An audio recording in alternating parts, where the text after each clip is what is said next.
অর্থনৈতিক অবস্থা ভালো না, আস্তে আস্তে বিশ্বের মধ্যে ভয়াবহ অর্থনৈতিক সংকট দেখা দিবে এবং এই সংকটটা ফেস করবে মূলত এই মধ্যবিত্ত শ্রেণী আর নিম্ন মধ্যবিত্ত শ্রেণী।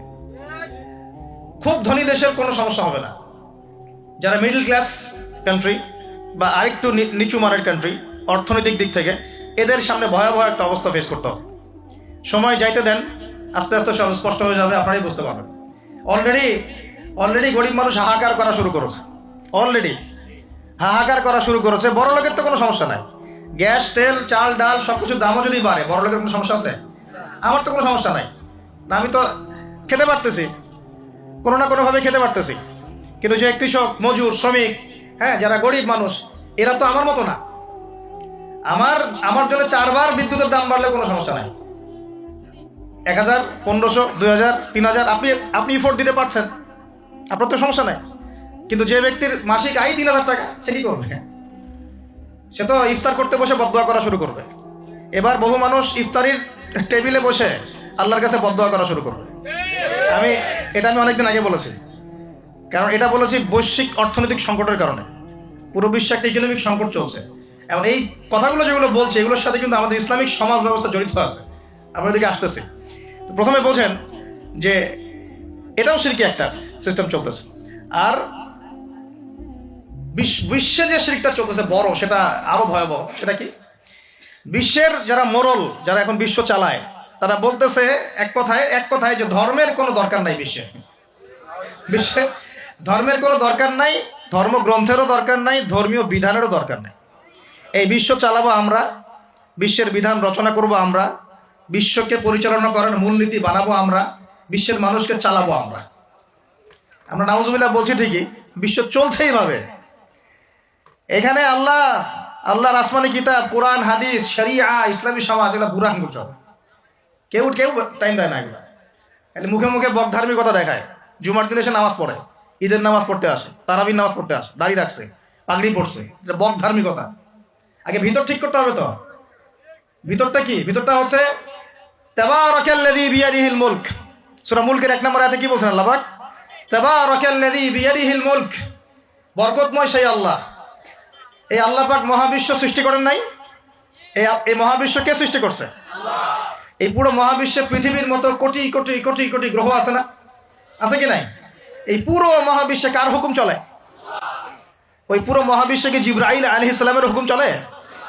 আল্লাহর কোনো ফেরেশতার হুকুম চলে? কোনো নবীর হুকুম চলে? তাহলে কোনো মানুষের হুকুম চলার কোনো প্রশ্ন ওঠে? পুরো মহাবিশ্বের কোটি কোটি গ্যালাক্সি, কোটি কোটি গ্রহ নক্ষত্রে আল্লাহর হুকুম চলে। সূর্য পর্যন্ত ডোবার পরে আল্লাহর কাছে পারমিশন নেয়, আল্লাহ আগামীকাল উঠবো, আল্লাহ বলেন ওঠো, তাহলে উঠবে। একদিন আল্লাহ বলবেন না, ওঠার দরকার নাই। সূর্য তখন উল্টা দিক থেকে উঠবে, পশ্চিম দিক থেকে। ওই দিন কিয়ামত হয়ে যাবে। যেদিন কিয়ামত হবে, ওইটা হচ্ছে আল্লাহ পাকের ক্রোধের বহিঃপ্রকাশ, মানে রাগ। থাকে না যে ধৈর্য ধরতে ধরতে ধরতে ধরতে এক সময় যখন আপনার আর আপনি আর পারতেছেন না, তখন একটা হাইপার হয়ে যান না মাঝে মাঝে? তখন মনে হয় আশপাশে যা আছে ভেঙে চুরে একাকার করে বলেন না? ওই যে পৃথিবীর নিচে যে আগ্নেয়গিরিগুলো আছে, শক্তি সঞ্চার করতে করতে করতে করতে এক পর্যায়ে বিস্ফোরিত হয়ে যায়, তখন আর পৃথিবীবাসীর তো কোনো হুঁশ, তখন আর উপায় থাকে না। তো এরকম কিয়ামতের দিনটা হচ্ছে আল্লাহ পাকের ক্রোধের বহিঃপ্রকাশ। মানে এক হুকুমেই পুরো মহাবিশ্বের সব গ্রহ ধ্বংস হয়ে যাবে, এক হুকুমে। তাই পুরো মহাবিশ্বে আল্লাহ ছাড়া কারো হুকুম চলে? আল্লাহ সেটাই বলছেন, তাবারাকাল্লাযী বিয়াদিহিল মুলক, বরকতময় সেই আল্লাহ যার হাতে সমস্ত ক্ষমতা। যার হাতে কি ভাই? মুলক মানে কি? রাজত্ব। এখনকার তোমরা যারা পলিটিক্যাল সায়েন্স পড়াও, তোমাদের বা আপনাদেরকে বলছি, রাজত্ব মানে কি? রাজত্বের ইংরেজি প্রতিশব্দ কি? সভরেন্টি। মানে বলেন, সভরেন্টি মানে কি? সার্বভৌমত্ব। মানে কি? সার্বভৌমত্ব। আল্লাহ পাক বলছেন মহাবিশ্বের সার্বভৌমত্ব আমার হাতে। কার হাতে? মহাবিশ্বের সার্বভৌমত্ব কার হাতে? সভরেন্টি কার হাতে? দুনিয়াতে এই সভরেন্টি, সার্বভৌমত্ব মানুষের হাতে। বুঝেন নাই মনে হয়? এই দুনিয়াতে সভরেন্টি, মুলক, সার্বভৌমত্ব এখন আল্লাহর হাতে নাই, মানুষের হাতে। মানুষ যা মনে করে তাই চালায়। এখন আল্লাহ পাকের বিধান, আল্লাহ রাসূল, এগুলো বাদ। তো এটা হচ্ছে সবচেয়ে বড় শিরক সারা বিশ্বের। এটা সারা বিশ্বের সবচেয়ে বড় পর্যায়ে শিরক। তো শিরকে ডুবে আছি আমরা, এটাকে বোঝেন। আমি তো বলছি না যে এখন এই প্রবলেমস গুলোকে রাতারাতি সলভ করা যাবে এমনটা তো বলছি না, বলছি পুরো ওয়ার্ল্ডে এরকম শিরকি একটা সিস্টেম প্রতিটা ক্ষেত্রে চলছে। আল্লাহ তোমার দিকে চালাও আমায়, আমি কাতর সুরে ডাকি তোমায়।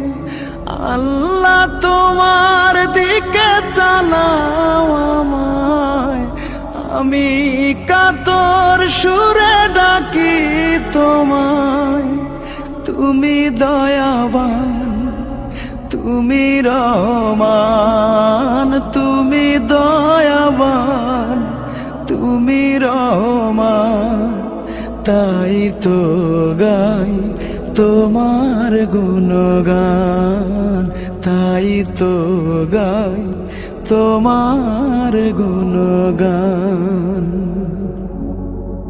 আমার পথ ঢাকায় আধার কালো, আল্লাহ তুমি এনে দাও গো আলো। আমার পথ ঢাকায় আধার কালো, আল্লাহ তুমি এনে দাও গো আলো।